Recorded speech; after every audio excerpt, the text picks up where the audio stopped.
Hop, nouvelle vidéo, j'espère que vous allez bien. Et oui, deux choses, déjà le son est bon parce que maintenant j'ai un micro. Et deuxième chose, je suis plus ban de YouTube, voilà, donc j'ai pris un petit ban de semaine. Vous l'aurez sûrement remarqué évidemment si vous attendiez la suite des vidéos sur le tournoi de la Justice League. Mais aujourd'hui nous allons parler des 10 comics à lire impérativement en 2023. Alors c'est un top 10 mais il n'y a pas vraiment d'ordre. J'ai fait au feeling, voilà, j'ai mis les trucs les plus importants en premier, comme ça vous savez exactement ce qu'il faut lire en premier. Et on commence tout de suite.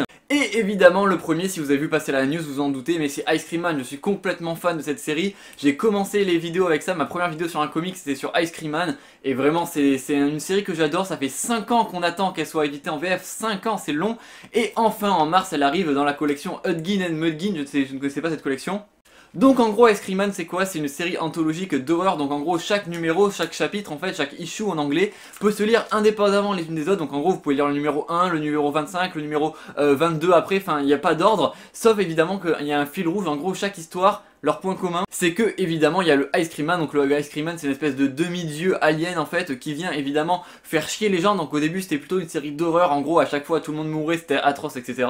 Mais maintenant c'est plutôt une série, en fait c'est assez compliqué à expliquer, mais à chaque fois c'est presque un défi d'écriture. On a par exemple un numéro qui est fait en forme de palindrome, donc tu peux le lire soit en avant soit en arrière. Il y a un numéro aussi que j'ai résumé d'ailleurs, je vous mets la vidéo quelque part par là, où en gros il y a 3 histoires en même temps. Il y a une vidéo qui est faite sous forme de poème. Donc en gros à chaque chapitre on découvre une nouvelle façon, une nouvelle méthode d'écriture que va proposer Maxwell Prince, donc l'auteur, et à chaque fois du coup on en prend plein la gueule parce que c'est beaucoup trop stylé. Il y a un numéro comme celui-là, le 27 du coup, qui est sur la métamorphose, donc la métamorphose de Kafka, mais là c'est l'inverse. Au lieu que ce soit un homme qui se transforme en cafard, c'est un cafard qui se transforme en homme, et du coup il découvre un peu tout finalement la société, on vit dans une société etc. Et en gros à chaque fois il y a quand même un message social et politique qui est très fort dans Ice Cream Man. Ça dénonce souvent l'industrie du comics etc. Enfin c'est très très intéressant vraiment. Je vous conseille vraiment la lecture de tous ces tomes là. Il y en a du coup le dernier c'était celui-là, c'était le numéro 33 et je vous conseille vraiment de tous les lire. Et du coup si ça sort en VF je vous conseille vraiment de vous ruer dessus, ça vaut le coup. Ensuite le 7 avril 2023 on aura le droit à DC vs Vampire en français, voilà, chez Urban Comics. Alors DC vs Vampire c'est vraiment une série que j'adore. En gros tout simplement le speech c'est quoi? C'est que des vampires, en gros c'est comme une apocalypse de zombies mais avec des vampires. En gros il y a des vampires qui vont s'intégrer parmi les membres de la Justice League et qui vont du coup tuer tout le monde. Alors au début c'est cool parce qu'on ne sait pas qui sont les vampires, on ne sait pas qui sont les méchants, qui sont les gentils. Et au bout d'un moment ça part en couille, vraiment c'est extrêmement violent. C'est le célèbre case, je vous en parle souvent parce que je suis un peu traumatisé, mais où t'as Green Lantern qui met quelqu'un dans un mixeur, vraiment il n'y a plus aucune limite. En plus au scénario on a James Tynion the Force et Matthew Rosenberg, donc vraiment le scénario est vraiment génial. Et au dessin on a Otto Smith, donc vraiment la patte artistique est vraiment très personnelle. Et vraiment on reconnaît ses dessins parmi 1000, vraiment c'est trop stylé. Ça donne vraiment une ambiance au récit vraiment post-apocalyptique. On a souvent des fonds rouges, le ciel il est rouge et tout, enfin c'est vraiment super bien fait. Je vous conseille vraiment cette série. En plus ça met en avant des personnages vraiment qui sont géniaux. On a par exemple un groupe de personnages où dedans t'as Swamp Thing, Green Arrow et Grifter. Donc vraiment t'as une case, je vous la mettrai à l'écran, où t'as Green Arrow qui se taille un arc dans Swamp Thing. Enfin vraiment c'est beaucoup trop stylé, c'est du pur kiff. En plus on a la relation hop là entre du coup Batgirl et Nightwing qui est au centre du récit. Vraiment c'est des personnages moi que j'adore, qui sont vraiment mis en avant, donc franchement c'est super cool, je vous conseille vraiment ce récit. Par contre petit bémol, malheureusement en français ce sera du coup en 2 tomes parce qu'il y aura du 1 à 6 plus 2 du coup one shot Hunters et Killers sur qui viennent un peu compléter l'univers. Mais du coup il y aura un tome 2 qui sera à attendre si vous voulez la prendre en VF. Je tiens à préciser qu'en VO évidemment c'est déjà fini depuis ce mois-ci. Hop là, ensuite je vous en ai parlé des milliers de fois de cette série, mais je ne vous lâcherai pas. Nightmare Country, Sandman Universe du coup présente Nightmare Country, donc la série dédiée sur le Corinthien. Donc pareil ça arrive en fin de mois chez Urban Comics, en fin de mois de janvier. Et vraiment je vous conseille cette série du coup avec James Tynion the Force au scénario et Lisandro Estern du coup au dessin. Pareil le style de dessin vraiment sert l'ambiance qui est vraiment très particulière. En plus on en apprend beaucoup plus sur le Corinthien, sur le lore de Sandman. Ça va proposer 2 nouveaux méchants aussi, donc l'Ectase et l'Agonie. Donc vraiment niveau lore c'est vraiment super. Alors le numéro 6 c'est un peu en deçà des autres vu que ça va lancer la prochaine série Dead Boy Detective, parce qu'évidemment du coup Dead Boy Detective va être relancé dans le Sandman Universe ce mois-ci. Mais du coup voilà, c'est 6 numéros, franchement du coup dans l'intégrale en français vous aurez tout d'un coup. Et franchement ça vaut le coup. Il y a des pages dessinées par Aaron Campbell, on voit notamment le discours de Dream, enfin le discours du Corinthien dans la maison des poupées, mais vu du côté de Dream avec Aaron Campbell en dessin. On a aussi du coup la genèse du Corinthien dessinée par Yann Paquette au dessin. Je vous mets des images à l'écran, enfin c'est juste beaucoup trop bien. Je vous conseille de foncer sur ça si vous êtes fan du Sandman Universe évidemment. Sinon je pense que ça vous intéressera pas, passez votre chemin. Ensuite, on a un autre truc que j'adore, c'est Public Domain de Chip Zdarsky au scénario et au dessin. Ça va sortir à 10 € chez Urban Comics en avril. Et vraiment, en gros, l'histoire, c'est qu'il y a un scénariste qui a créé le plus grand super-héros qui s'appelle The Domain, donc la plus grande licence de super-héros. Sauf qu'évidemment, son entreprise détient tous les droits et que lui ne possède quasiment rien. Il va devoir, en gros, c'est ses enfants qui vont le convaincre de faire un procès du coup pour récupérer un peu les droits et récupérer un peu des recettes sur son super-héros, du coup, sur sa création. Et vraiment, c'est super actuel. Enfin, ça fait 40 ans que les scénaristes et les dessinateurs ont le même problème, mais on va dire que c'est actuel. Et bon, du coup, ça sort chez Urban Comics parce qu'évidemment, en fait, l'entreprise visée dans le, on comprend que c'est Marvel, hein, plus ou moins subtilement. Bon, ça peut s'attacher à beaucoup de maisons d'édition, mais vraiment, on comprend que Marvel prend des gros tacles glissés. Je vous conseille vraiment ça. Du coup, c'est de l'indé. Ça sort, du coup, c'est sorti sur le Substack de Chip Zdarsky à la base. Ça sort en indé et c'est sorti du coup chez Urban Comics en avril. Et je vous conseille vraiment de le prendre. En plus, c'est que 10 €. Franchement, ça vaut vraiment le coup. Vous allez voir. Ensuite, pareil, vous savez que je suis pas trop fan de Marvel, mais ils sortent un omnibus en février, Marvel Knight. Alors Marvel Knight, c'est un label qui a été créé du coup par Joe Quesada. En gros, c'est un peu le label Vertigo, voilà, chez Marvel. En fait, c'est un des récits plus matures. On avait par exemple du coup la série Black Panther, on avait la série Punisher, on avait la série Daredevil, on avait aussi le série Inhuman de Paul Jenkins qui était vraiment super cool pour le coup. Donc c'est des récits un peu plus matures, un peu plus urbains. Et du coup là ils sortent un omnibus sur ça, donc centré sur Joe Quesada, donc sur sa série Daredevil. C'est vraiment génial, je vous conseille déjà Daredevil sous l'aile du diable si vous l'avez pas lu, c'est genre un classique. Donc voilà, si vous voulez découvrir toute l'intégrale du coup de Joe Quesada sur Daredevil, vraiment prenez cet omnibus. Et pour une fois que je dis du bien de Marvel, profitez-en parce que ça arrive pas souvent.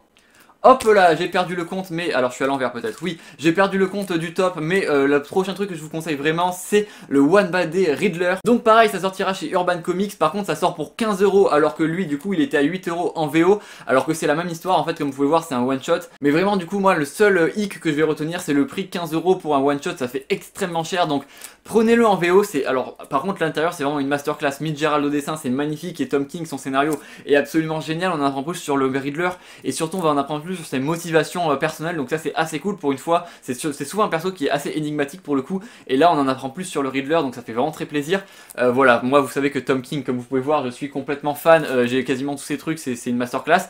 Donc voilà, cette intégrale sur le Riddler, c'est d'ailleurs c'est la meilleure des One Bad Day, parce qu'après du coup il y avait un duo créatif différent sur chaque personnage. Il y avait le pingouin, il y a un Catwoman, il y a un Mr Freeze, mais ils sont vraiment pas au niveau de ce Riddler là, donc je vous conseille vraiment de prendre. Il y a Double Face aussi qui était sympa, mais ce Riddler vraiment absolument génial, donc prenez-le si vous en avez l'occasion en VO parce que c'est que 7 €, et si jamais ça vous tente et que vous êtes fan de Tom King, prenez-le en VF, mais du coup bah vous prenez 15 € dans la gueule, un petit peu pour rien. Et il fallait bien que je mette aussi dans ce tome un peu de Tom Taylor, vous savez que j'adore cet auteur, et on va parler de sa série avec Daniele Di Nicuolo, j'espère que je n'ai pas écorché son nom parce que bah, je suis pas très fort en prononciation, mais du coup la série Seven Secrets. Alors, dans les commentaires que personne ne me spoil parce que cette série je l'ai lire en VF, je l'ai pas lu en VO, c'est pour ça du coup que vous me voyez pas me trimballer les single issues, mais c'est vraiment une série qui est super. Alors le pitch est très simple, c'est qu'en gros il y a 7 secrets dans le monde qui sont contenus dans des mallettes, donc ça marche par groupe de 2, donc on a l'ordre qui défend ces secrets. En gros ça marche par groupe de 2, comme je vous disais, il y a un mec qui tient la mallette et un mec qui défend, tu vois, il castagne et tout.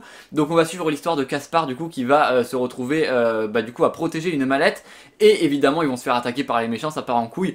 Mais évidemment le sel de la série c'est finalement quels sont ces secrets, voilà, enfin c'est vraiment les secrets les plus importants de l'humanité qui sont conservés. Et vraiment la tension que crée, enfin le mystère que crée Tom Taylor, ça marche super bien, il y a vraiment beaucoup de suspense, il y a beaucoup d'action en plus, c'est vraiment riche en action, c'est vraiment très cool. Et surtout les dessins de Daniele Di Nicuolo sont juste magnifiques. Je sais que c'est pas lui à la couleur, c'est quelqu'un d'autre, mais vraiment l'alliance couleur plus dessin, c'est juste, enfin ça pétarade. Je vous mets les images à l'écran, c'est génial vraiment. Je vous conseille cette série, vraiment bon alors c'est moins prise de tête que certaines autres séries, mais franchement entre le suspense et les scènes d'action qui sont vraiment explosives, je verrais bien ça en vraie série pour le coup live action, ce serait vraiment génial. Et du coup le tome 3 sort en avril et moi j'ai très hâte de découvrir du coup la fin, enfin quasiment la fin de cette aventure. Vous me direz ce que vous en avez pensé si vous l'avez lu en VF. Ensuite, une série que je voulais vous conseiller aussi, entre guillemets, je sais pas si je vous la conseille, mais en tout cas c'est important de l'avoir lu, c'est la fameuse Dark Crisis. Tout le monde en parle, je l'ai pas acheté parce que j'ai pas 30 € à mettre dans un truc que j'ai déjà lu, mais tout simplement, du coup, Dark Crisis, va y voir, c'est le nouvel event crossover du DC Comics, c'est Dark Crisis on Infinite Earth, donc c'est important d'avoir lu Crisis on Infinite Earth et non pas Crisis on Infinite As, hein, pour ceux qui ont la ref de la Doom Patrol. Mais en tout cas, c'est vraiment très stylé comme crise. Va y avoir du coup Nightwing au centre de cette crise parce qu'évidemment, toute la Justice League va mourir. Hop là, comme vous pouvez pouvez le voir sur cette magnifique variante cover, évidemment toute la Justice League va mourir et du coup c'est les nouveaux super-héros qui vont prendre la relève et pour se battre contre la Dark Army pardon, menée par Deathstroke. Alors c'est un petit peu le bordel, il y a plein de séries, la roadmap, enfin la checklist était complètement what the fuck, fallait lire Flash, fallait lire Wonder Woman, il y avait des spin-offs en mode qu'est-ce qui se passe sans tel et tel super-héros, c'était pas fou, mais l'event en soi est assez cool et assez stylé, le traitement narratif de Joshua Williamson est vraiment très cool, et surtout le chapitre ultra important c'est le one-shot Dark Crisis Big Bang. Si vous devez lire un truc de cette crise, c'est le Big Bang, en gros c'est la fin de la crise, et attention, léger spoil avancé de 30 secondes, je vous laisse une seconde. C'est le retour dans le DC Universe des terres parallèles du multivers, voilà, donc ils vont recréer un multivers qui va canoniser, du coup à la fin on a les notes de Barry Allen qui a voyagé dans le multivers, et du coup il y a plein de mondes qui vont être canonisés, par exemple Dark Knight of Steel, Deceased, enfin du coup on va avoir un nouveau multivers, vraiment ça relance le multivers, vous savez que moi j'adore les multivers, donc je suis refait, voilà, donc c'est pour ça que j'ai bien aimé la fin de cette crise. Ensuite, alors, les deux dernières séries que j'ai à vous proposer sont des séries qui sont déjà commencées à être publiées, mais qui n'ont pas été finies d'être publiées, donc je vous conseille vraiment soit de commencer, soit de lire la suite, parce que c'est des énormes masterclass, évidemment, vous aurez compris qu'on parle de Department of Truth. Et je tiens dans ma main, sous vos yeux ébahis, le dernier numéro de Department of Truth avec la variante cover de John Guion, qui est vraiment juste magnifique, je l'ai payé extrêmement cher, regardez-la, likez la vidéo s'il vous plaît, merci. Mais franchement, Department of Truth, c'est vraiment une série absolument incroyable, donc James Tynion the Four au scénario et Martin Simmons au dessin, c'est juste magnifique. Déjà vous voyez les covers, c'est des masterclass, donc déjà le truc est incroyable, comme vous le savez, c'est une série sur les théories du complot, donc en gros ça part du principe que quand trop de personnes croient à une théorie du complot, et du coup cette théorie devient vraie, genre si tout le monde pense que la Terre est plate, la Terre devient plate, alors que tout le monde sait que la Terre n'est pas plate, elle est triangulaire. Et donc le tome 3 sortira en janvier, encore une fois, et vraiment c'est une énorme masterclass, je vous la conseille, encore une fois, à chaque vidéo je vous la conseille certes, mais il faut que vous la lisiez si vous aimez l'histoire, si vous aimez, il y a beaucoup de références, mais ce qui est bien c'est qu'à la fin, les références sont expliquées, genre on te dit tiens tel et tel personnage de l'histoire, et à la fin c'est expliqué, donc en plus c'est vraiment une série éducative. Après, comme vous allez voir dans la série, le Department of Truth, donc du coup le département qui s'occupe de gérer les théories du complot n'est pas tout blanc non plus, et ils sont presque autant méchants que les méchants, donc vraiment voilà, la dernière page, la dernière page, mais c'est une masterclass de chez Masterclass, vraiment. Après, du coup, je spoil pas la fin parce que vraiment c'est ouf, mais putain, là, ils ont fait très très fort. Là, ils ont fait très très fort.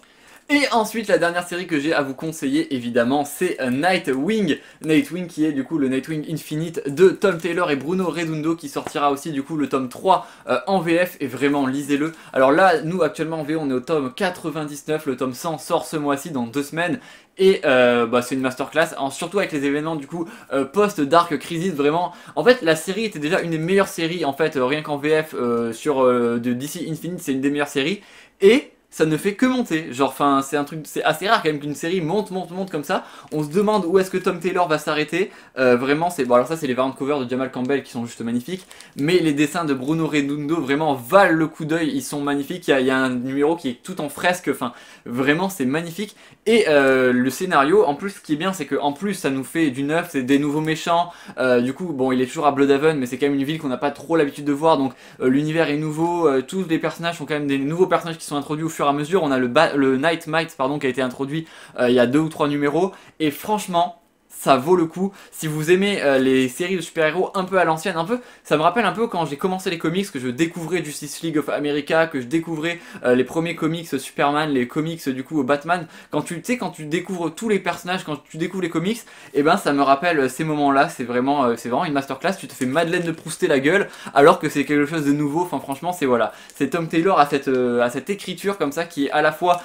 assez sérieuse et assez lourde parfois, parce qu'il y a des moments qui sont assez émouvants, mais après c'est tout en légèreté, c'est tout en action, c'est extrêmement dynamique.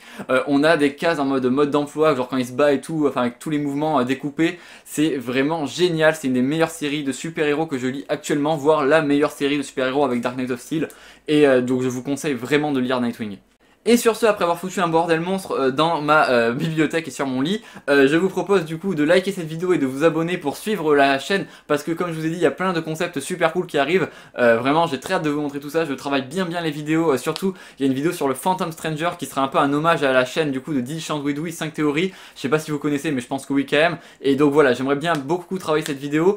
Ensuite, il y a d'autres vidéos qui vont arriver, une sur la cosmologie d'ici, il y a une vidéo sur Constantine du coup qui va arriver, que je vous promets depuis un an, qui va être absolument génial. Et évidemment le tournoi de la Justice League, parce que je sais que beaucoup d'entre vous sont à fond dans le truc, ça a beaucoup d'engouement. Il y a une vidéo avec 50% de gens qui l'ont vu, qui ont commenté, c'est absolument énorme comme statistique, ça n'a absolument aucun sens, ça arrive jamais sur YouTube. Donc voilà, j'espère que vous suivrez la chaîne et qu'on continuera à avancer tous ensemble. Sur ce, je vous dis à très vite, et surtout n'oubliez pas de regarder de côté avant de traverser l'autoroute.